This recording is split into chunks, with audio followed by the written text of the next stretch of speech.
Ito mga kabunyog, ang balita ngayon kay Marcoleta, sabi ni Marcoleta, inamin na ni Marcoleta mga kabunyog. Tinanggap niya na mayroon daw mga balibalita na maglalabas na ang korte ng arrest warrant niya. Galing mismo po yan kay Marcoleta. Mayroon daw balibalita, maglalabas na ng arrest warrant. Pero sabi naman ni Marcoleta, wala naman daw yung problema. Handa daw siya dyan. At saka kung lalabas man daw ang arrest warrant sa kanya at aarestuhin siya, kusa daw siyang sasama mga kabunyog. Yun ang assurance naman ni Marcoleta. Sabi niya, hindi naman daw siya, hindi daw siya dyan tatakas. Handa na daw siya dyan. Handa siyang harapin yan. Sabi niya, walang hindi niya yan aatrasan. Handa siyang magpa-aresto. Sabi po yan ni Marcoleta mga kabunyog. Pinanood ko mismo, tinapos ko yung sa kanya, yung programa niya. Pinanood ko kasi sabi gusto ko talagang malaman, totoo ba na handa siyang magpa-aresto?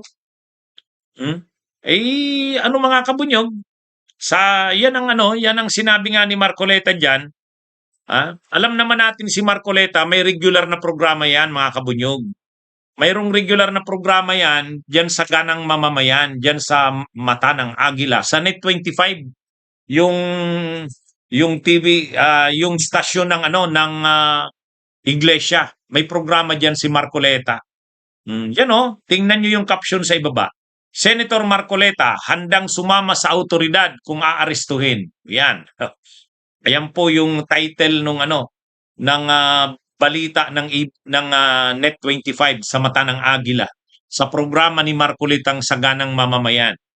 Yan sabi ni Marcoleta, mayroon daw kasing mga balibalita na maglalabas na ang korte ng arrest warrant. Mas mauuna pa daw. Ang impormasyon niyang nakuha, mas mauuna pang maglalabas ng warrant of arrest sa kanya kaysa dun sa mga naunang napapabalitang kakasuhan.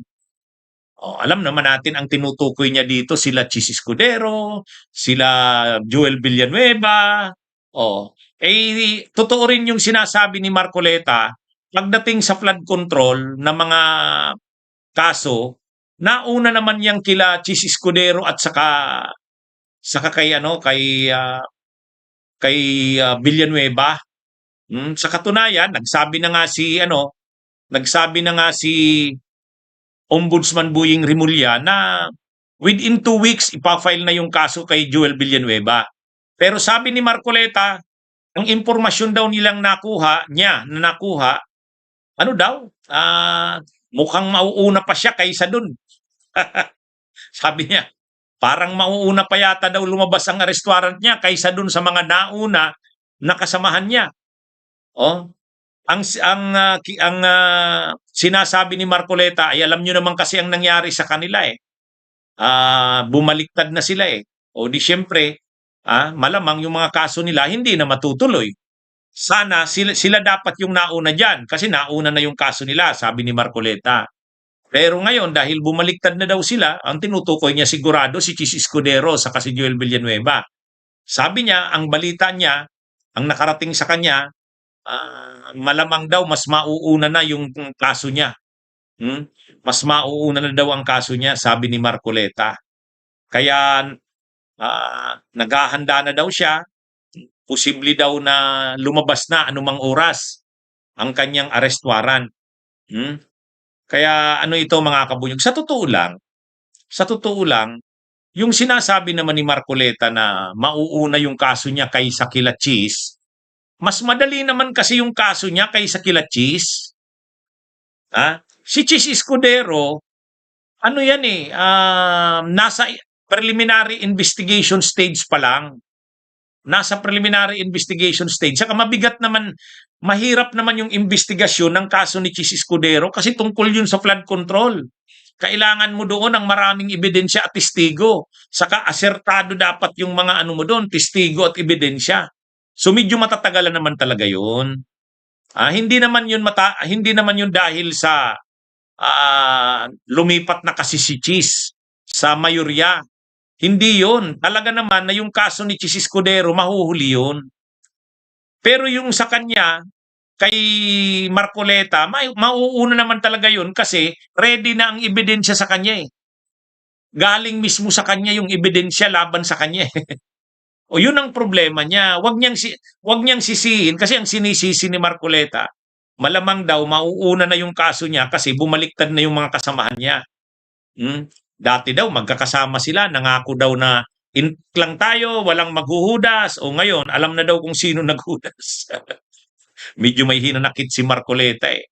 O, pero sabi ni Marcoleta, ang tunog niya daw, mauuna na yung kaso niya kaysa doon sa ibang mga dapat daw nauna na yun sa kanya. Hindi. Mas madali naman kasi yung kaso niya ni Marcoleta kasi nag-confess nga siya. Galing mismo sa kanya yung mga ebidensya. Sinabit niya sa COMELEC. Confessions yun. Admissions. Admissions. Kaya kahit nga si Mike Defensor umamin din eh. Ang sabi lang naman ni Mike Defensor, oo, nag-donate ako ng pera. Pero nagbigay ako ng pera kay Marcoleta. Pero wala naman akong natanggap doon, nakapalit. Ang problema doon, hindi naman kailangang may kapalit eh. Kasi pag tumanggap ka ng pera na wala namang kahit walang kapalit na pabor, ano yon? Indirect bribery yon. Pag mayroong kapalit, direct bribery. Ay ang kinaso sa kanya, indirect bribery.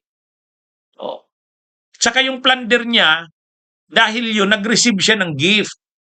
Nandun naman yun sa definition ng plunder eh. Receiving gift directly or indirectly from any person by reason of your office. Tingnan nyo Receiving directly or indirectly. Gift. Ang gift pwedeng pera. From any person. By reason of your office. Doon, pasok siya doon. Kaya yon, mas madali yung kanyang kaso kaysa kay Chis Escudero. Kasi yung kay Chis Escudero, flood control yun, anomalya, corruption. Siya kasi ang kaso niya, plunder.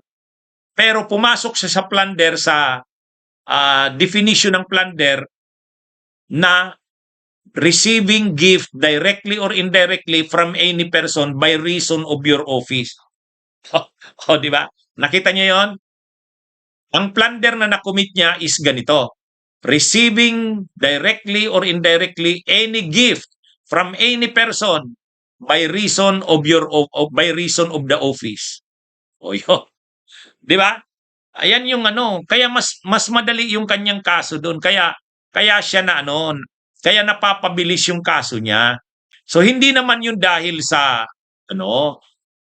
kasi ang sinasabi ni Marcoleta diyan sa programa niya, malamang daw mauuna na talaga yung sa kanya kasi yung mga kasamahan niya daw dati na may mga kaso rin, mga flood control pa yon.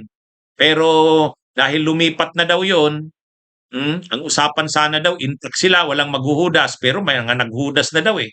Kaya sabi ni Marcoleta, mauuna na yung sa kanya, may tunog daw siya na mauuna na. Ang warrant of arrest niya, lalabas na daw sa korte. Yun ang nakarating daw sa kanya Sabi ni Marcoleta yan, mga kabunyog, mga kababayan. Pero ang sabi niya naman, handa naman daw siya. Handa daw siya dyan. Sa programa din na yan, sinabi niya na handa siya na harapin yung kaso na yan. Kung lumabas man daw ang arrest warrant niya at aarestuhin na siya, sabi ni Marcoleta, handang sumama sa autoridad kung aarestuhin. Bunyog, bunyog, halikan na kasama ka. Bunyog, kapag buklod ay may pag-asa. Luzon, Visayas, Mindanao, isa ang pananaw. Sa bagong Pilipinas ang bunyog isisigaw. Bunyog, bunyog.